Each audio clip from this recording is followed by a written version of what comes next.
Presiden Prabowo Subianto resmi menghapus hutang budget UMKM para petani hingga nelayan. Kebijakan ini diharapkan dapat meningkatkan semangat para penggiat UMKM, petani, dan nelayan untuk memajukan usahanya kembali.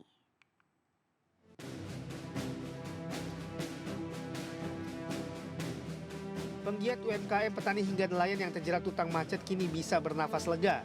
Ini karena Presiden Republik Indonesia Prabowo Subianto secara resmi telah menandatangani PP nomor 47 tahun 2024 tentang penghapusan piutang macet usaha mikro kecil menengah UMKM, pertanian, perkebunan, peternakan, perikanan dan kelautan di Istana Kepresidenan di Jakarta.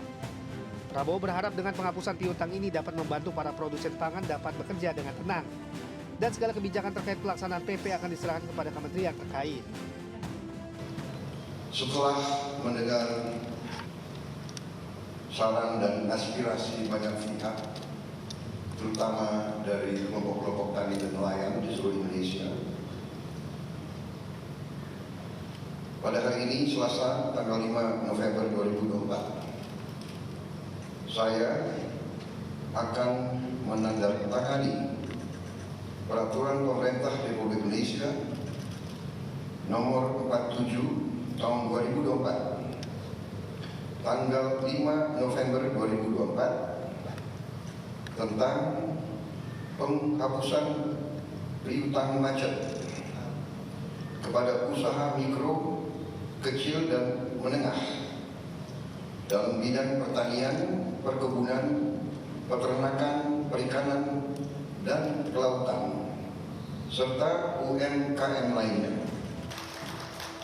Lebih lanjut, Menteri UMKM Maman Abdurrahman mengungkapkan bahwa penghapusan piutang UMKM ini hanya berlaku pada para petani ataupun nelayan yang terdampak bencana dan sudah tidak memiliki kemampuan dalam membayarkan hutangnya dalam kurun waktu 10 tahun.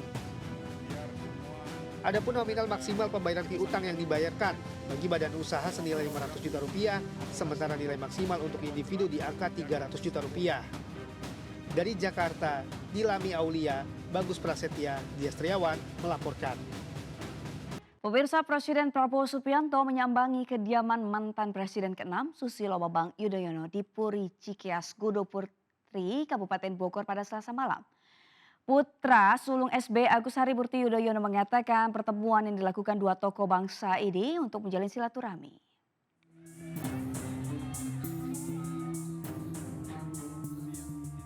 Iring-iringan mobil Presiden Prabowo Subianto melaju hendak memasuki area kediaman Presiden ke-6 Susilo Bambang Yudhoyono di Puri Cikeas, Kecamatan Gunung Putri, Kabupaten Bogor, Jawa Barat pada Senin malam. Rombongan Presiden Prabowo Subianto tiba di Puri Cikeas sekitar pukul 7 malam waktu Indonesia Barat. Belum diketahui apa pembahasan dalam pertemuan Prabowo dan SBY. Sekitar 1 jam mobil iring-iringan Prabowo kembali meninggalkan kediaman SBY. Ketua Umum Partai Demokrat Agus Harimurti Yudhoyono atau AHY angkat bicara terkait pertemuan tersebut. AHY mengatakan pertemuan Presiden Prabowo Subianto dan Presiden ke-6 SBY adalah pertemuan yang dilakukan dua tokoh bangsa untuk menjalani silaturahmi yang sudah dijalin sejak lama sekaligus berbagi cerita. Dua sahabat, dua tokoh, dua pemimpin yang selalu ingin berbagi cerita, saling menguatkan satu sama lain. Saya nggak tahu apa pembicaraannya karena ini pertemuan tertutup ya sebetulnya ya, tetapi yang jelas saya rasa ini adalah sesuatu yang baik ya, yang bisa ditiru oleh kita semua. Sebelumnya Presiden Prabowo pada Minggu malam kemarin juga menyambangi kediaman rumah Jokowi di Kelurahan Sumber, Surakarta. Setelah berbincang empat mata, keduanya langsung keluar menuju tempat makan untuk menikmati makan malam secara bersama. Kedua tokoh ini kemudian menyantap sejumlah menu khas Solo sambil berbincang santai. Pertemuan ini mencerminkan hubungan kedekatan antara dua pemimpin bangsa yang terus berkomitmen untuk membangun Indonesia. Tim Liputan melaporkan.